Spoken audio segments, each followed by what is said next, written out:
요한일서 지난번에 개관을 했는데 오늘 한 번 더 개관을 하고 이제 1장부터 다음 주부터 들어가도록 하겠습니다. 우선은 요한일서를 지난번에 요한복음과 또 요한계시록 세 권을 통해서 비교해서 말씀을 드렸습니다. 그리고 요한일서가 서여진 목적에 대해서 말씀을 드렸는데 사귐이 있게 하기 위해서 아버지와 아들과의 사귐 안에 우리를 인도하고 초청한 것이 무엇인지를 이제 가르쳐 주기 위해서, 그리고 두 번째는 기쁨이 충만케 하려고, 내가 너에게 주는 기쁨은 세상이 알지 못하는 거다. 나의 기쁨을 너에게 준다. 또 나의 평안을 너에게 준다. 그렇게 말씀하셨습니다. 그리고 세 번째는 죄를 범치 않게 하려고 했는데 이 부분에 제가 좀 더 자세하게 설명을 드리고 또 다음 또 넘어가도록 하겠습니다. 분명히 이제 1장에 보면은 그 아들 예수의 피가 우리를 모든 죄에서 깨끗하게 하실 것이요 라고 말씀하셨는데, 또 우리가 만일 죄가 없다 하면 거짓말하는 자요, 또 만일 우리가 죄를 자백하면 저는 미쁘시고 의로우사 우리 모든 죄를 깨끗하게 하실 것이요 하면서 분명히 그 아들 예수의 피가 우리 모든 죄를 깨끗하게 하셨다고 말씀하셨는데, 또 다시 우리가 만일 죄가 없다 하면은 거짓말하는 자다 하고 이렇게 말씀을 합니다. 이러한 부분들을 제대로 정리해 두지 않으면은 이제 혼돈이 될 수 있고, 또 거짓된 가르침으로 인해서 이와 같은 말씀의 의미를 모를 수가 있습니다. 지난번에도 말씀드렸듯이 요한복음에서 예수 그리스도께서 선지자 되신 그리스도라고 기록했다면은 요한일서에서는 진정으로 이제 제사장 되신 그리스도의 모습을 우리에게 보여주고 있습니다. 사실 이제 예수님께서 이 땅에 계실 때는 레위 지파의 제사장이 계속 있었습니다. 그는 레위 지파의 제사장들은 사실 이 땅에서 그렇게 예수님이 오시기까지 그림자로서 그렇게 행했었는데, 예수님이 이 마지막 그의 생의 마지막 십자가에서는 스스로 제사장이 되실 뿐 아니라 제물이 되시고 죽으셨습니다. 그리고 지금은 하나님 보좌 우편에서 우리를 위한 중보 제사장 임무를 담당하고 있다는 것입니다. 그러면 그것이 무엇을 의미하는가? 예수님께서 우리의 죄를 용서하셨다는 것. 사실 이 죄에 대한 부분을 잘못 가르치고 잘못 알게 될 때 이 복음이 희석되고 또 복음이 왜곡될 수 있습니다. 청교도 그 목회자들은 늘 이 죄를 굉장히 강조했는데, 죄는 지옥보다 무섭다라는 것을 계속 강조를 했습니다. 왜냐하면은 죄로 인해서 지옥이 있고 죄 때문에 지옥 가는 것입니다.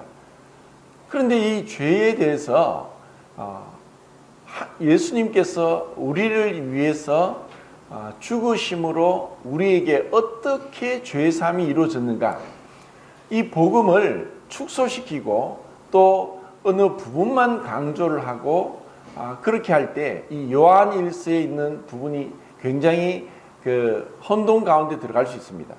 그리고 이 요한 서신을 쓸 때는 이미 영지주의, 그노시스트라고 하는데 영지주의가 활동하고 있을 때였고, 그들의 거짓된 가르침을 바로잡기 위해서 사도 요한은 이 요한일서를 쓰게 됐습니다.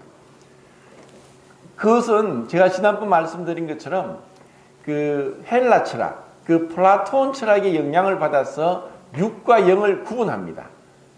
육은 악하고 영은 선하기 때문에 예수님께서 그러니까 그들은 그리스도와 예수를 구분하는 거죠.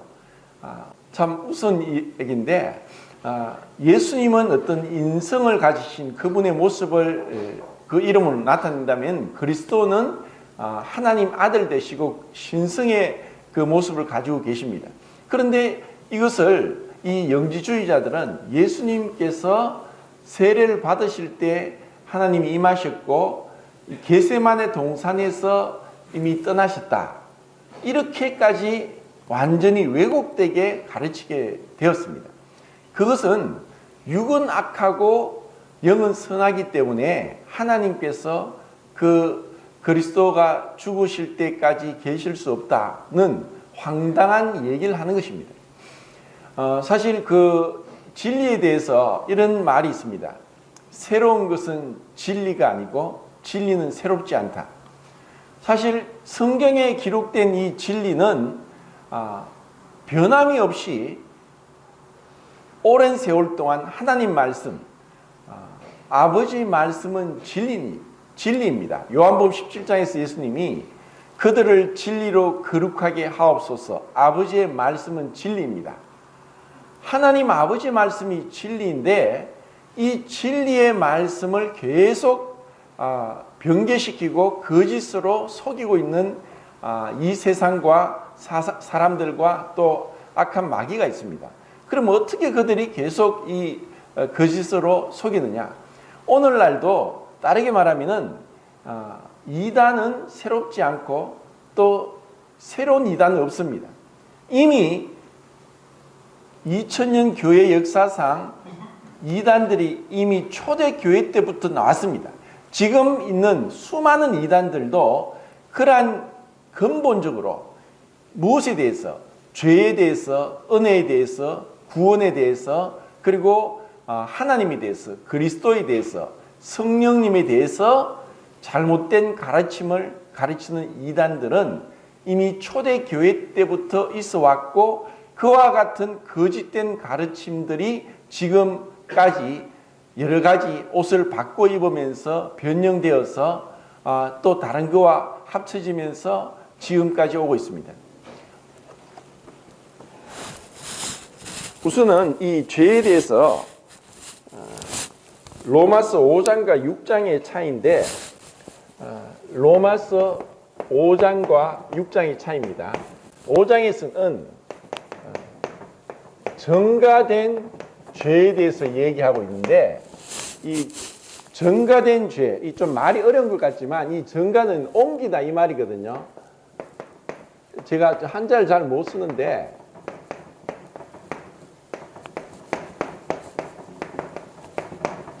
영어는 이제 imputation입니다.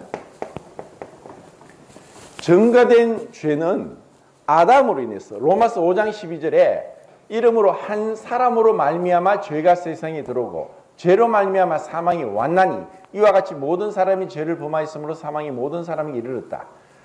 이 전가된 죄는 우리가 태어나면서부터 그 뱃속에서부터 우리는 아담의 죄를 물려받고 태어나게 됩니다. 이것이 전가된 죄입니다. 이 전가된 죄에 대해서는 아무도 어떤 누구도 죄 없다 자가 없고 그렇기 때문에 의인은 없나니 하나도 없으며 하나님을 찾는 자도 없고 깨닫는 자도 없다. 이것은 우리가 잘 알고 있습니다. 그러면은 이와 같은 전가된 죄에 대한 해결책으로 하나님께서 하신 것이 무엇인가? 그것이 바로 예수 그리스도의 십자가에서 흘리신 피입니다. 예수님께서 이 전가된 아담으로부터 물려온 이 죄에 대한 죄 사함을 위해서 십자가에서 피를 흘리셔야 했습니다. 레위 17장에서 내가 이 피를 너에게 주어 단에 뿌려 너희 죄를 속하게 하였나니 육체의 생명이 피에 있으므로 피가 죄를 속하느니라. 이렇게 말씀하면서 이 아담으로부터 물려된 이 죄에 대해서 예수님의 흘리신 피로 우리에게는 전가된 죄에서 예수님이 죽으시고 부활하심으로 전가된 의를 주셨습니다.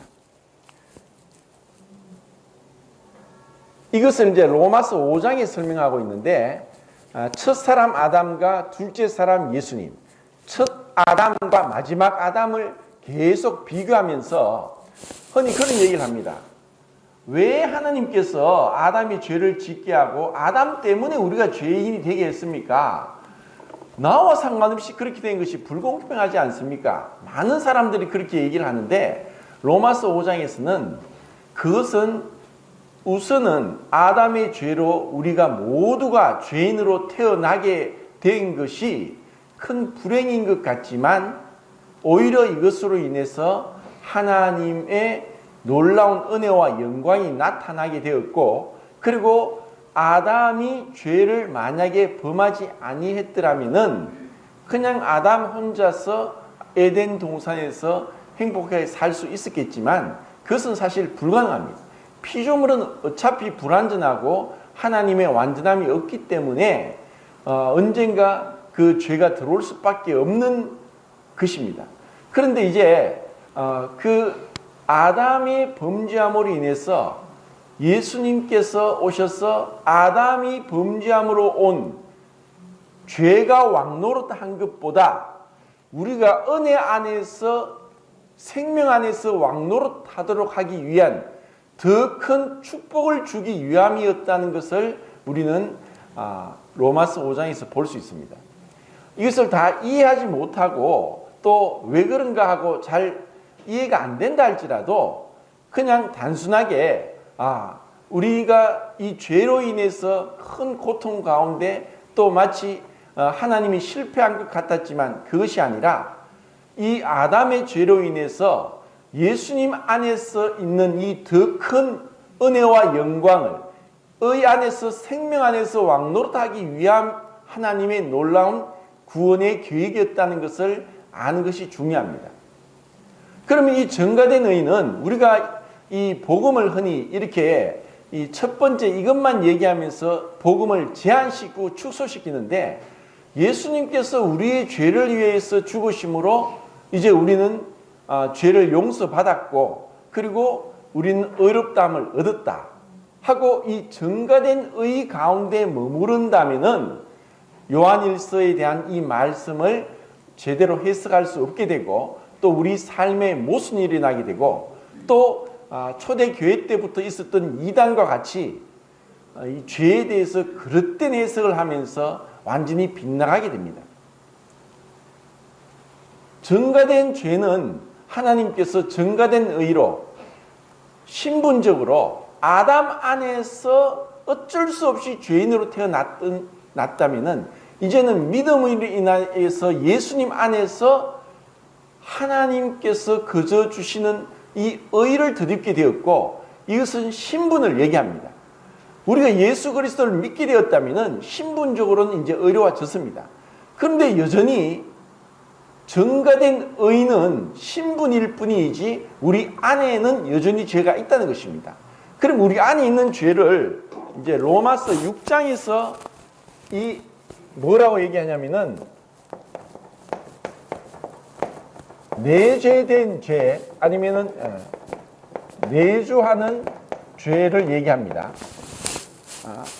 이 전가된 죄와 내주하는 죄, 내주하는 죄를 구분하는 것이 참으로 중요합니다.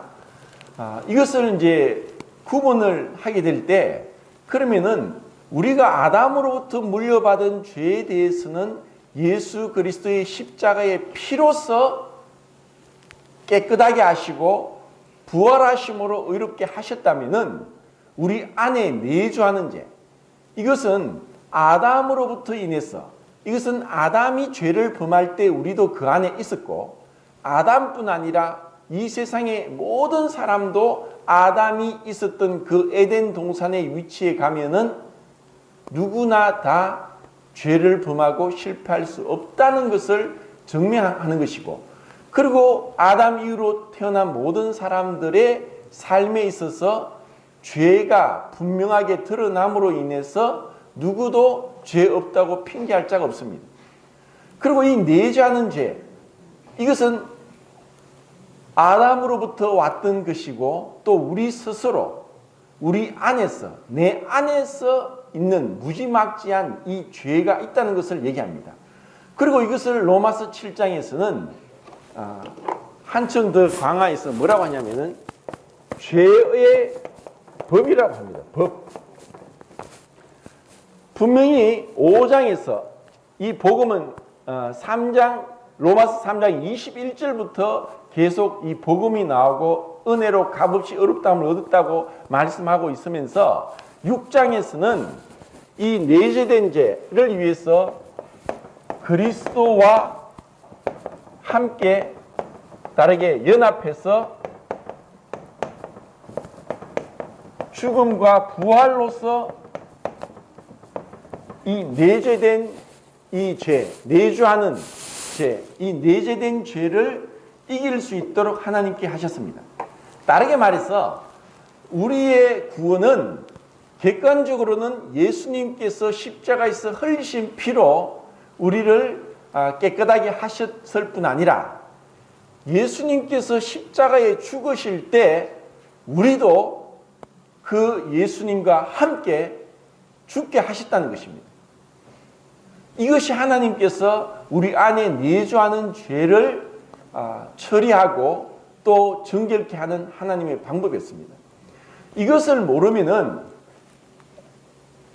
예수님이 나를 위해 죽으셨다. 분명히 그 말 안에는 예수님의 십자가에 흘리신 피와 예수님이 죽으실 때 내가 함께 죽었다는 것. 이것을 로마서 6장에서 우리가 알거니와 우리 옛사람이 예수와 함께 십자가에 못 박혔다. 그리고 갈라디아서 2장에서도 내가 그리스도와 함께 십자가에 못 박혔나니 이렇게 말씀하는 거예요. 이것을 중국의 전도자 워치만니 니토생은 그렇게 얘기합니다.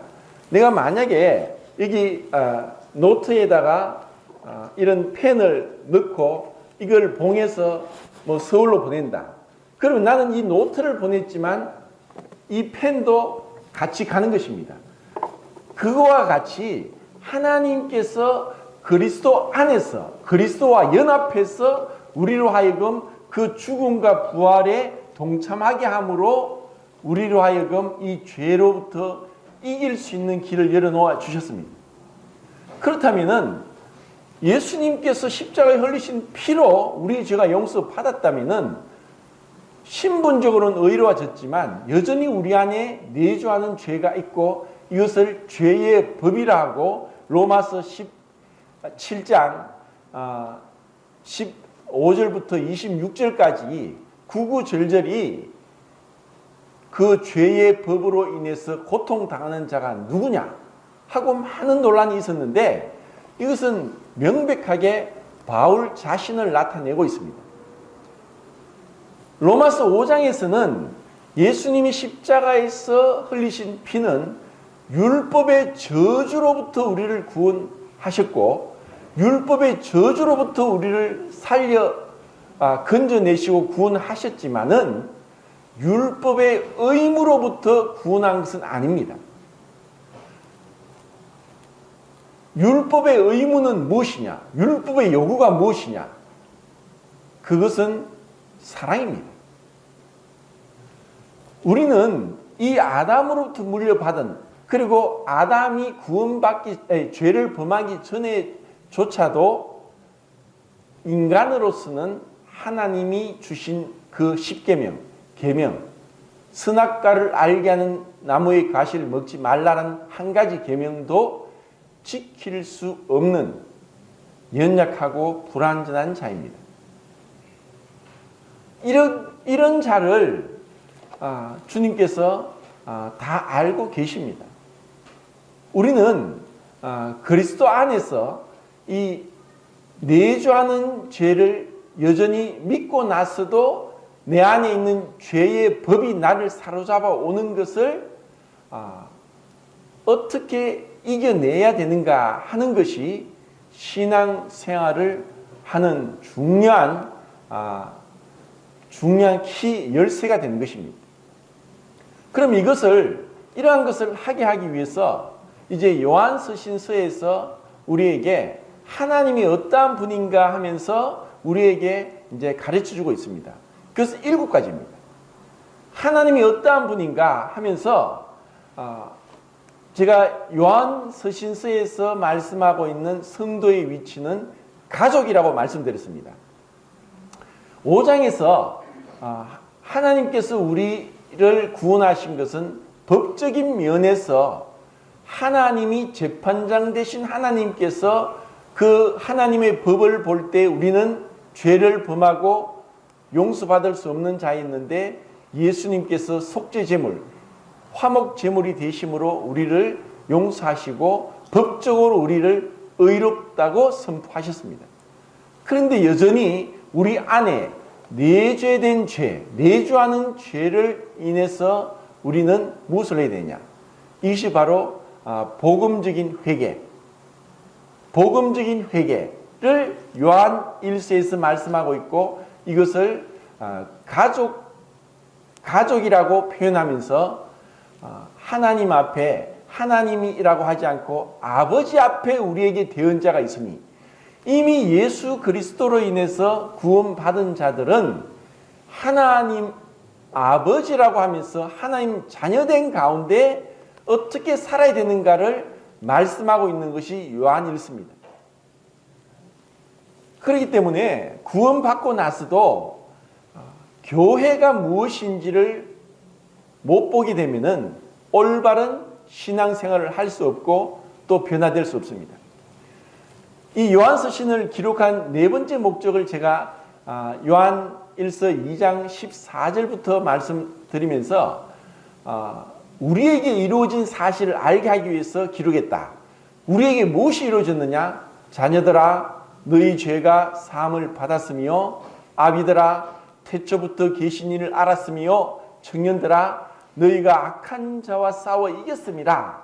라고 말하면서 이제 교회 안에서 마치 우리가 육신적으로 어린아이가 있고 청년이 있고 장성한 어른이 있는 것과 같이 영적으로도 우리가 태어난 하나님으로부터 태어난 거듭난 자들은 모두가 자녀들이고 그 자녀들은 죄사함을 받은 자들입니다. 그런데 그러한 자녀 신분에서 머무르지 않고 이제 죄와의 싸움, 악한 영과의 싸움, 그리고 우리의 육체의 정욕과의 싸움에서 이겨나가는 자들을 청년들이라고 얘기합니다. 그러고 나서 이런 성숙한 자들을 아비들이라 하면서 이들은 이제 영적인 재출생을 할 수 있는, 그러면서 태초부터 계신 이를 알았으며 하면서 이제 영생은 곧 유일하신 참 하나님과 그가 보내신 자 예수 그리스도를 아는 것이다. 진정한 알미 무엇인가를 이 아비를 통해서 얘기하고 있습니다. 그러고 나서 요한 1서의 그 기록된 목적이 이 2장 26절에 보면은 뭐라고 하냐면은 진리와 거짓을 구분할 수 있도록, 그리고 4장 1절에서는 악한 영, 하나님으로부터 온 영인지 악한 영으로부터 온 것인지를 구분할 수 있게 하는, 분별하게 하여서 우리로 하여금 진리를 쫓아 행할 수 있도록 하기 위한 것이 요한 1서가 기록된 목적입니다. 이것을 모르면은 신앙을 하더라도 제대로 변화가 없고 자라지 못합니다. 그리고 여기서 하나님이 어떠한 분인가를 제가 조금 이제 어려운 것 같은데, 하나님이 어떠한 분인가를 7가지를 말씀하면서 또 지금 말씀드린 이 부분을 좀 더 쉽게 보겠습니다. 흔히 구원받았다고 하면서도 이 요한 1서에 있는 말씀을 모르고 그리고 말로만 하는 자들, 그들의 삶이 변화가 없는 자들은 요한 1서에서 뭐라고 하느냐? 그들은 거짓말하는 자다. 그들은 하나님을 아버지를 모르는 자다. 이렇게 얘기합니다. 요한 1서에서 하나님은 빛이시다고 하고 영원하신 분이라고 얘기하고, 그리고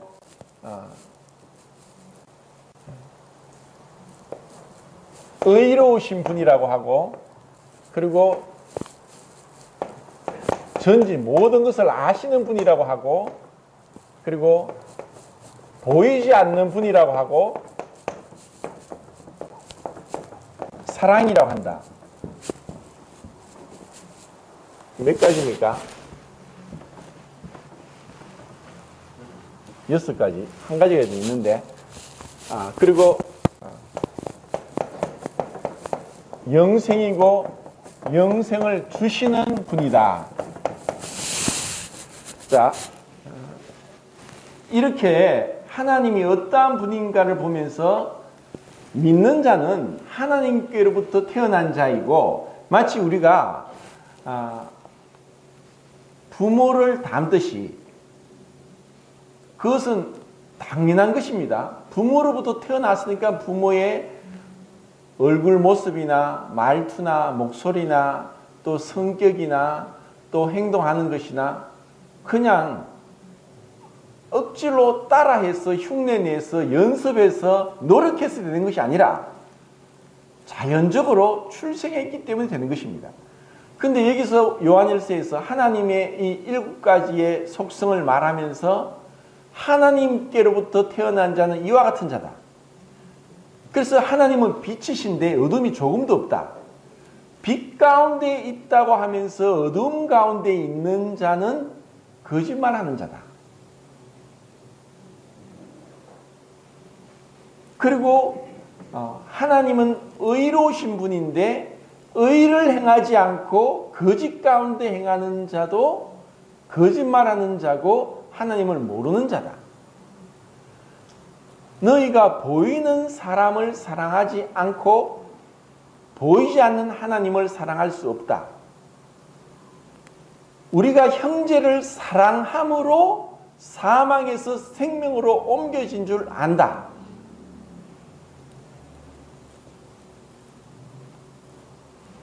하나님은 모든 것을 알고 계시는데 그 하나님 앞에, 모든 것을 알고 계신 하나님 앞에 있는 그대로 나오는 것이 곧 회개이다 라고 말씀을 드렸습니다.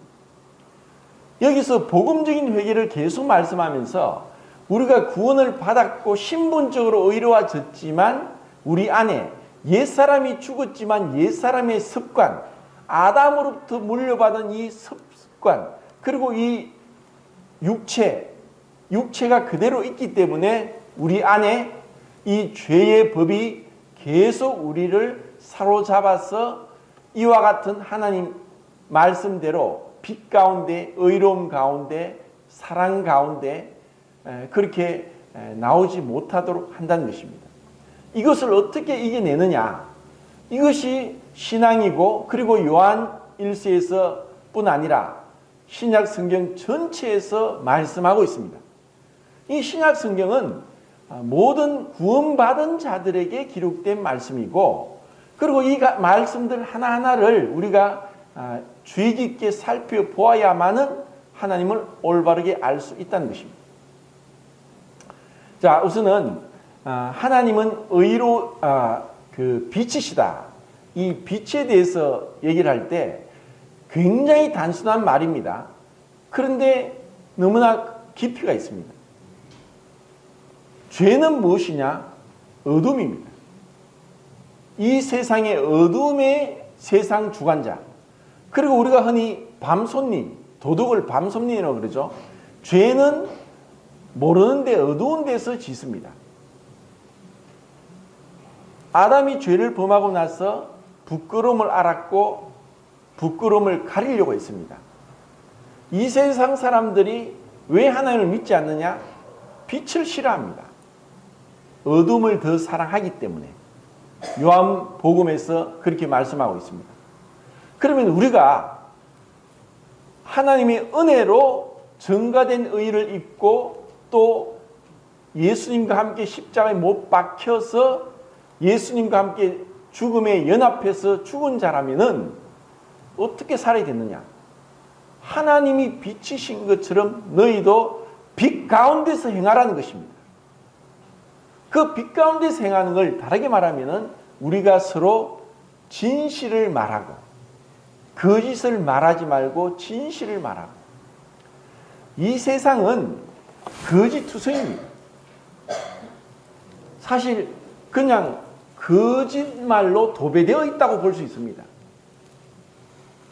이것은 아담이 범죄하고 나서 부끄러운 데를 가리려고 하는 것처럼, 지난주에 그 서복종님 모셔서 말씀 중에 뭐 전라도 사투리를 말하냐, 깨버리고 나올 사람이 있느냐 하길래, 깨버리고 뭐냐, 아 그게 벌거벗고 나올 수 있는 자가 있느냐, 이 말씀인 것 같아요. 그 전라도 사투리가 깨버리고. 우리가 그냥 육체의 부끄러움이라도 만약에 옷을 벗고 나오면은 정신 이상자든가 부끄러움이 없는 양심의 화인 맞은 자든가 그럴 겁니다. 근데 만약에 내가 지금 생각하고 있는 것들이 뒤에 스크린이 있다면은 내 생각이 계속 스크린에 나온다고 하면은 이렇게 서 있을 수 있겠습니까?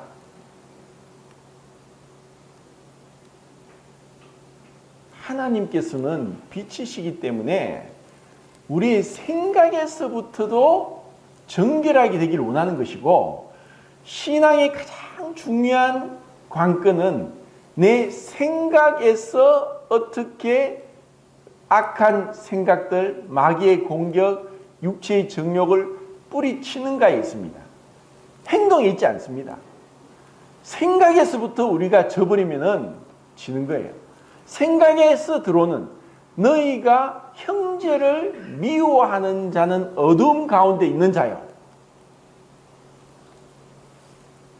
그런데 우리는 본성적으로 내하고 맞지 않으면, 내 마음에 맞지 않으면, 또 그 사람이 너무 잘났으면, 또 그 사람이 뭐 나의 어떤 기질적으로 성격적으로 말을 말투가 별로 마음에 안 든다는 등, 또 그런 이런 여러 가지로 인해서 죄의 근본은 미움입니다. 미움으로 인해서 다툼이 일어나고 분리가 일어납니다.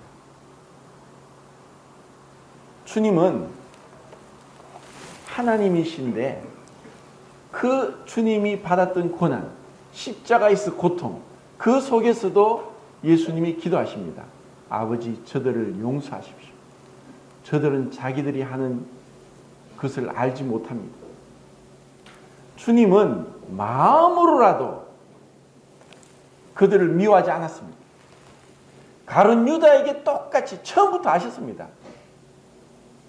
처음부터 가룟 유다가 자기를 팔 것을 알고 택하셨고, 그러므로 인해서 하나님의 예언이 성취되었고, 그분이 죄가 없다는 것을 가룟 유다가 자살하면서 내가 무죄한 죄를 팔았다면서 자살함으로 가장 가까이 있는 유다를 통해서 죄 없음을 증명하게 하셨고, 그리고 그분이 그러한 모든 걸 사람의 마음속을 꿰뚫어 보고 계시는 하나님이신 것을 증거하신 것입니다. 그리고도 가룟 유다를 편애하지 않아 마음으로도 미워하지 않고 똑같이 대함으로 어떤 제자들도 가룟 유다가 예수님을 팔 것을 몰랐습니다. 예수님이 말씀하시기를 너희가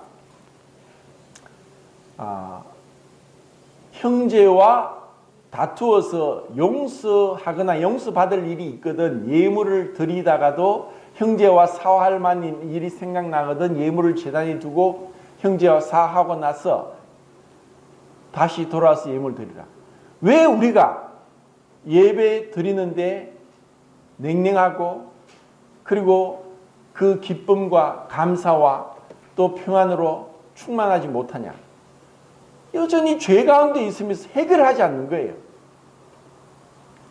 그 죄는 언제 해결했냐? 내가 만약에 관계적인 면에서 죄를 범했다면 빨리 그것을 해결해야 돼요. 그런데 우리의 아담으로부터 물려받은 죄성은 그냥 죄를 품고 있어요. 예레미야서에 나옵니다. 사람이 숯불을 품에 품고 몸이 타지 않겠느냐? 그런데 너희들이 악한 생각이 언제까지 너희에게 오래 머물겠느냐? 세상 사람들은 그냥 죄 가운데 사니까 죄가 죄인지도 모르고 그냥 흙탕, 진흙구덩이, 죄구덩이에 뒹굴고 있습니다. 그런데 하나님은 우리를 구원하셨습니다. 우리를 이렇게 예수 그리스도의 십자가의 죽으심으로 피 흘림과 함께 죽게 함으로 우리를 죄에서 구원했습니다. 왜 그러느냐? 하나님이 빛이시기 때문에 우리가 빛 가운데 행할 수 있도록 하기 위해서 그렇게 우리를 구원하신 것입니다. 그러므로 우리의 구원의 증거는 그 사람이 빛 가운데 행하느냐, 어두움 가운데 행하느냐로 분별할 수 있는 것이지 그 사람의 말에 있는 것이 아닙니다. 그렇다고 해서 우리가 구원받았다고 해서 모두가 빛 가운데 행하면서 죄가 없다고 하는 것이 아닙니다. 우리는 여전히 죽을 때까지 죄를 범할 수밖에 없습니다. 그런데 내가 이것을 알고 회개, 메타노에오, 함께 인식한다, 통찰한다. 하나님, 전지하신 하나님이, 의로우신 하나님이, 빛 되신 하나님이 나를 비추는 것처럼 내 마음을, 생각을, 나의 행동을 비출 때 하나님 앞에 자백하면서 마치 우리가 샤워를 하고 머리를 감듯이 씻어야지 냄새가 안 나고 다른 사람에게 피해를 안 주는 것처럼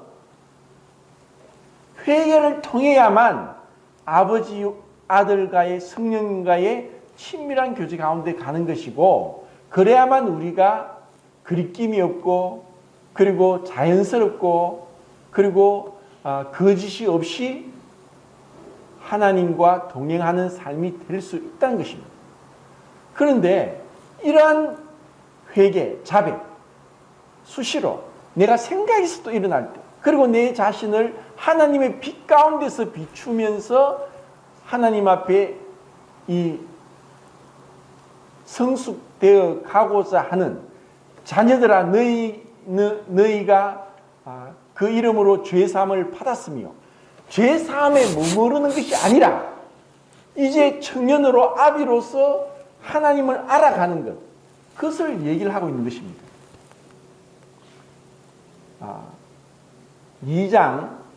요한일서 2장 3, 4, 5, 6을 읽겠습니다.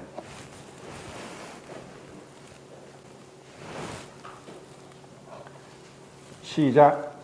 우리가 그의 계명을 지키면 비로소 우리가 그를 아는 줄로 알 것이요 그를 아노라 하고 그의 계명을 지키지 아니하는 자는 거짓말하는 자라고 진리가 그에 있지 아니하되 누구든지 그의 말씀을 지키는 자는 하나님의 사랑이 참으로 그 속에서 온전하게 되었으니 비로소 우리가 그의 안에 있는 줄을 아노라.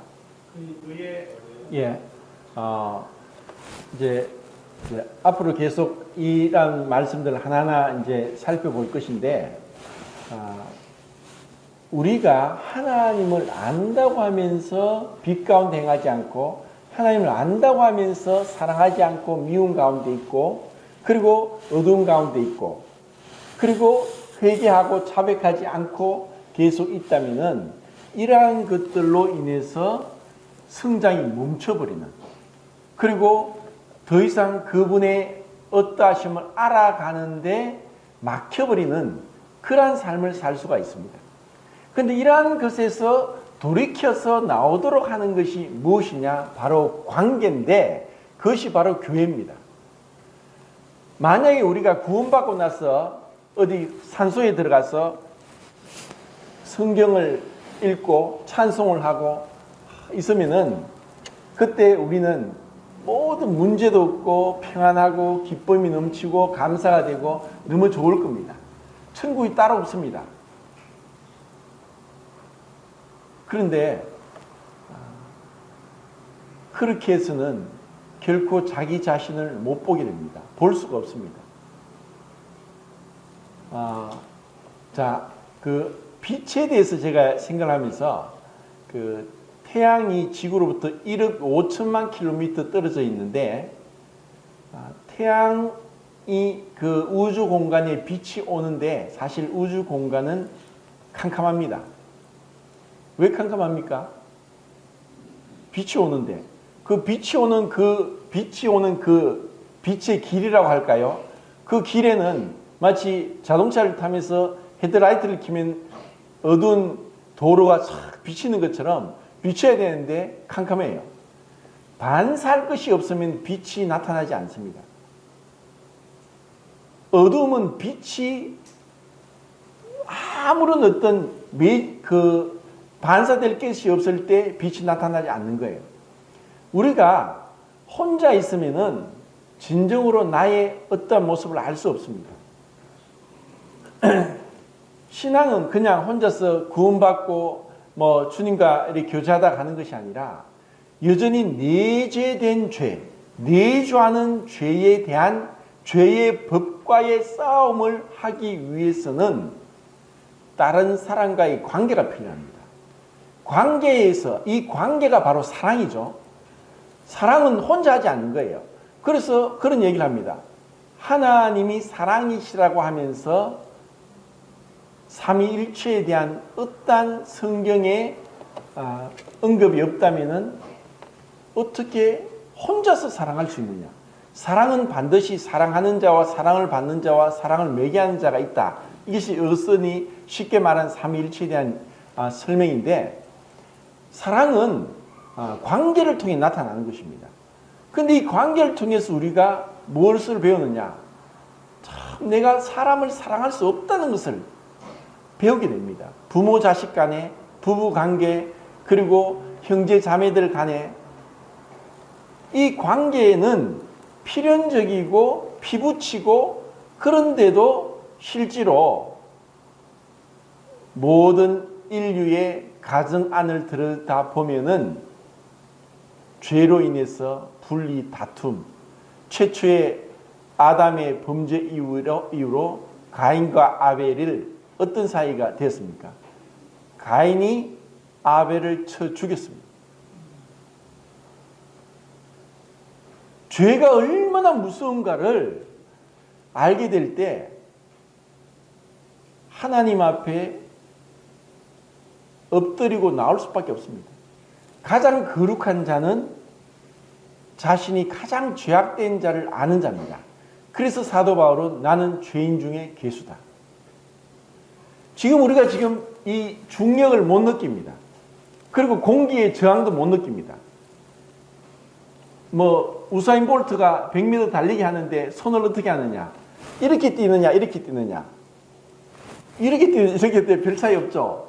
100m를 15초 뛰고 16초 뛰는 사람들은 이렇게 뛰어 저렇게 기록의 차이가 없습니다.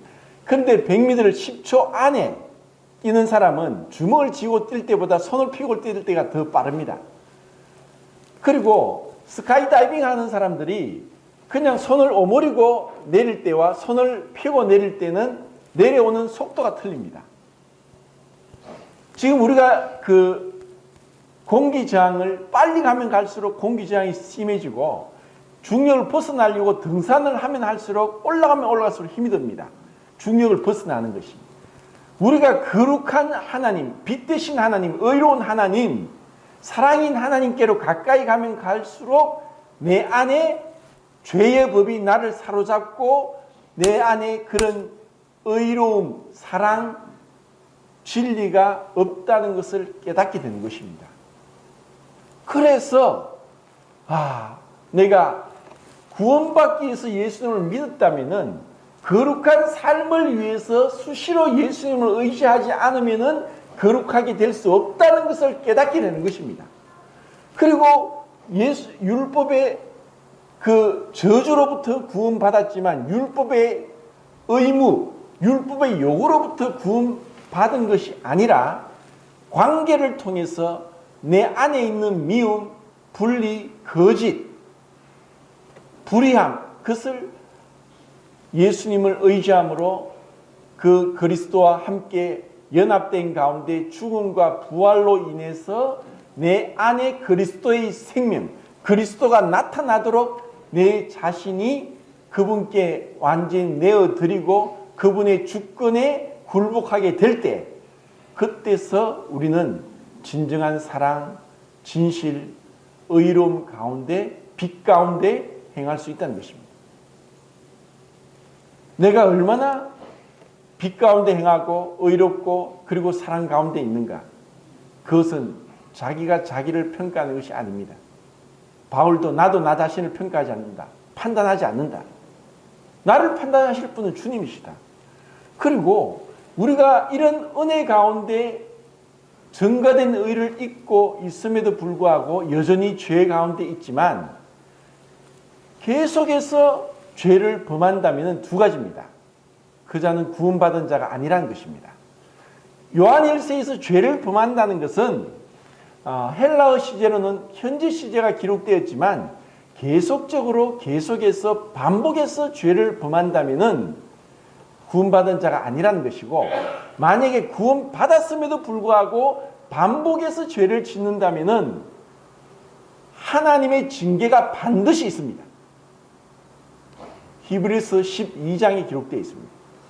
만약에 그 불효한 자식이 계속 허랑방탕하고 또 부모 속을 썩이고 남을 해롭게 하고 그리고 비도덕적으로 비윤리적으로 망나니같이 살아간다면 부모가 가만히 있겠습니까? 두드려 패서라도 나중에는 호적에서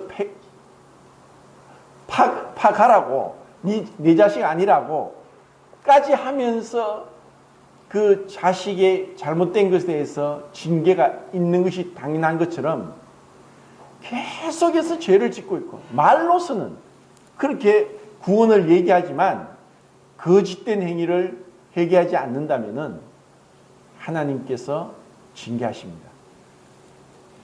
예수님께서 처음 이 땅에서 사역을 시작하실 때 메시지가 회개하라, 천국이 가까웁니다. 그 회개는 무슨 회개냐? 율법적 회개입니다.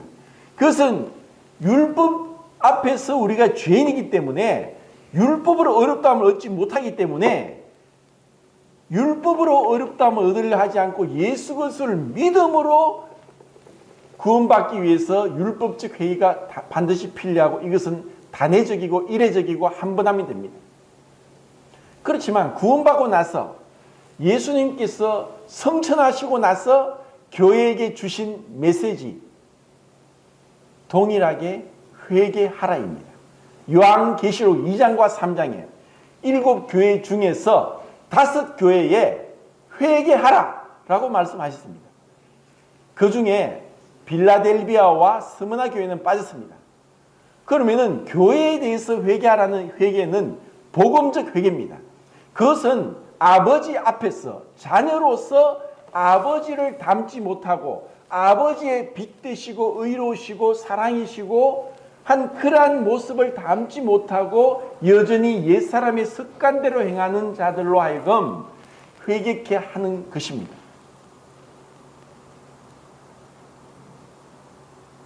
그리고 빌라델비아 교회나 스무나 교회 아닌 이상은 회개가 필요하지 않은 자가 없습니다.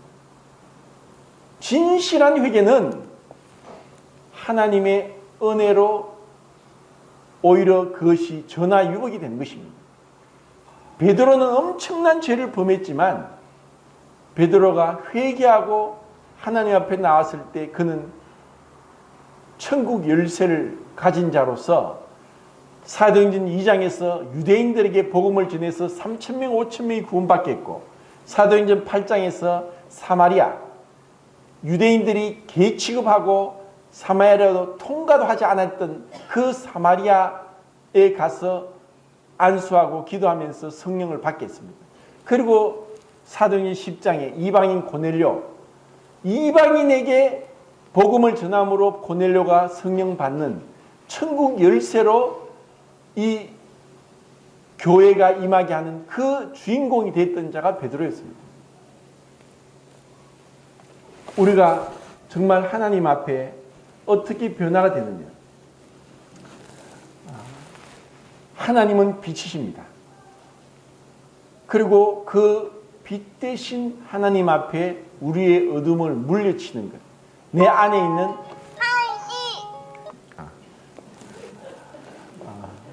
시간이 됐네요. 소리를 줄여야 되는데 소리를 못 줄이고.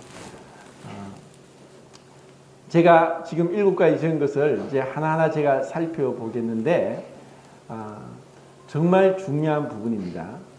신앙이 이렇게 하나님 앞에서 점검을 받고 자기 성찰을 통해서 나의 모습을 올바로 직시함으로써 그리고 성도들의 관계를 통해서 우리의 신앙이 자라가야 되는 것이고 자녀에 머무르는 것이 아니라 청년들로 아비들로서 우리가 성숙함으로 그리스도를 닮음으로 하나님이 저러한 분이시듯이 우리가 하나님을 본받는 자, 내 안에 심겨진 새 성품, 새 사람의 성품을 쫓아 행하면서 하나님을 닮아가도록 하는 이러한 것이 우리에게 있어야만 하나님은 우리를 통해 우리를 사용하시고 우리를 통해 영광을 받으실 겁니다.